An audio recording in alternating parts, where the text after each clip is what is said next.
Hi there everyone, আসসালামু আলাইকুম। কেমন আছি আমরা সবাই? আমার আজকের এই ভিডিওটা বেসিক্যালি হচ্ছে এইচএসসি 27 অর্থাৎ এসএসসি যারা এই 2025 সালে পরীক্ষা দিয়েছো তাদের জন্য। ইনশাল্লাহ রাত পোহালি তোমাদের পরীক্ষার যে রেজাল্ট সেটা পাবলিশড হবে। সো সবার জন্য অনেক অনেক শুভকামনা। রেজাল্ট যেটাই হোক না কেন সেটা নিয়ে খুব বেশি টেন্সড হওয়ার বা খুব বেশি আনন্দিত হওয়ার কিছু নাই, ঠিক আছে? আনন্দিত অবশ্যই হবা, বাট টেন্সড হওয়ার কিছু নাই। রেজাল্ট ভালো হবে ইনশাল্লাহ সবার। যদিও অনেক কানাঘুষা শোনা যাচ্ছে, এ প্লাসের সংখ্যা কমে গেছে, এটা হচ্ছে ওইটা হচ্ছে, সেটা নিয়ে ভয় পাওয়ার একদমই কোনো কিছু নাই। তোমরা নিজের সর্বোচ্চটা দিয়ে চেষ্টা করছো এবং সেটা অনুসারে ইনশাল্লাহ তোমরা সবাই সেই রেজাল্টটা পাবা। আস্তে আস্তে হয়তো কলেজ ভর্তির দিকে এবং একাডেমিকের দিকে বেশি করে ফোকাসড হইতে হবে এখন।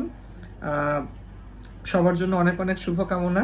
সবাই অবশ্যই রেজাল্টটা জানাইও আমাদেরকে, গ্রুপে অথবা আমাকে পার্সোনালি মেসেজ টেসেজ দিয়ে জানাইও কার কী অবস্থা।